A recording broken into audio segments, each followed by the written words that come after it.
I talk about that in terms of like our information environment a lot. You know, the average person who's watching, let's say, 4.5 hours of television per day, which is the average figure, which is hard to even imagine people watching that much. That means half the population is watching more than 4.5 hours per day. But the average person is living in an information environment, which is really strange environment. And it's a gigantic changeover from the way the world used to be. And I can remember when I was a child, for example, I lived in a suburb. Well, it was actually kind of rural to begin with. Then it turned into a suburb later on. But it was pre-television. And I can remember coming home and having nothing to do. And so I'd play with the dog, or I'd go out in the backyard. And eventually I would sink into a kind of a boredom, you might say, or a sort of like nothing to do. And so that bottom space of nothing to do was in some ways the root of creativity, because it's from there that you say, well, I'm going to do something now. I think for the most part now, people, and children in particular, will just flip on the TV at that point, or music. And once you flip on the TV, then what you're experiencing is light going into your eyes and into your brain in the form of images. The images are moving very, very rapidly, and they're changing very rapidly. You may see 20 or 30 edits in an average minute of television viewing, so the information is constantly changing. There's been a lot of research on how awake you are during that experience, and mostly, for the most part, you're in a relatively unconscious mode. The measurements usually call that alpha, which is a kind of a non-participatory, accepting mode. That's the only way you can really watch television, because if you're in an active mental mode, you really can't let these you'd interfere with the process of receiving the information too much, and you wouldn't get the information. Active mental modes are more associated with reading or conversation or doing things. And it's you couldn't read and be an alpha, for example. That wouldn't work. You have to be in what's called delta, or is it beta? I can't remember now anymore. But anyway, so the child, let's say, sits for very long hours, receiving information that's sent from somebody else thousands of miles away, very rapidly moving information field. And there's been a lot of research on how that causes hyperactivity among kids.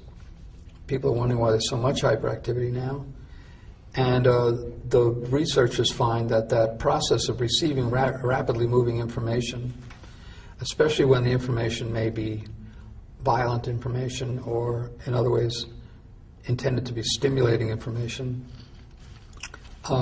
causes what's called a fight or flight reaction, where you want to react to what you're seeing, but it's television, so there's no point in reacting. So you pull back from the reaction, and then you want to react, and then you pull back, and you go back and forth on this wheel of action-reaction.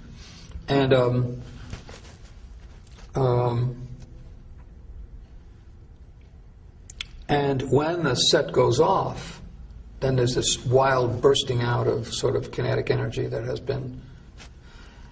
And the set goes off, and you're no longer living in an information field which is moving very rapidly, and your mind is no longer receiving these constant images. The room is just there. It's just there. It's just nothing is really happening.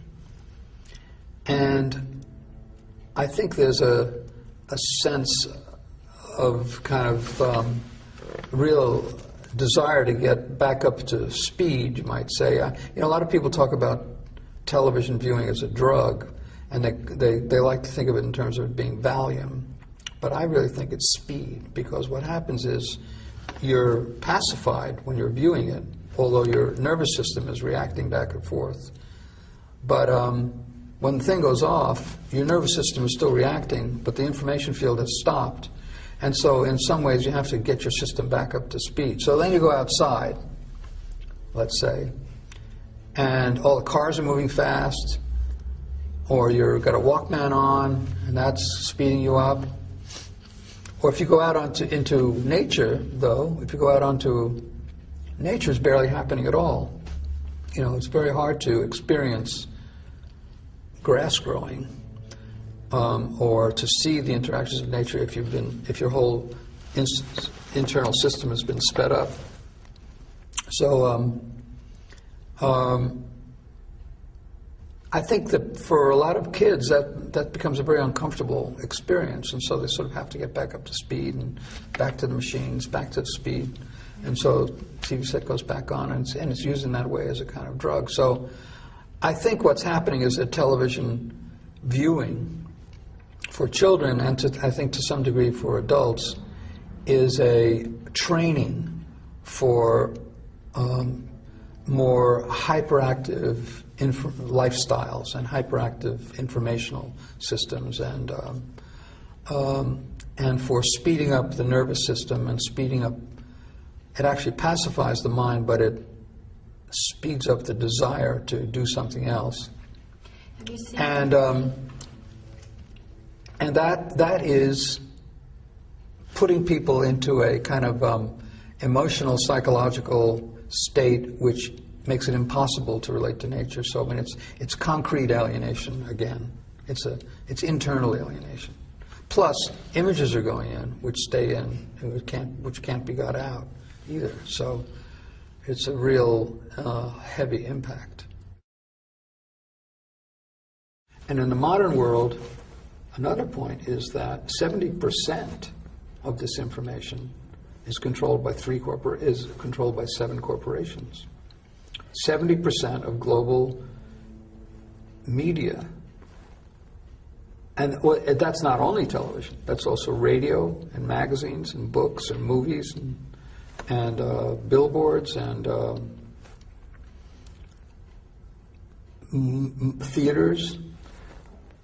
70% of global media is controlled by 7 corporations. And 3 corporations control 50% of the 70%. They are AOL Time Warner, Disney, and Fox. And the other 4 among the top 7 are Sony, Viacom, General Electric, and Bertelsmann, I think, now. These people are controlling 70% of all the information that's moving through the world. We have never lived in such an information field before, where we're separated from the natural world, so we don't get information that comes from nature very much. We're separated from alternative information delivered in this medium, because the ownership of the medium rarely allows that to appear. And we are sitting and receiving a form of information which is very, very powerful. It comes in the form of images, and once the images go in, they don't come out. They stay. What is that? That's extremely weird phenomenon. It's almost science fiction in its implications. It's Big Brother, and yet we think it's perfectly normal. You know, we think it's. And then we're also living in a physical universe of cities and cars and technology that we use all the time, and which accelerates the power of this, so that single voices can really have dictatorial power.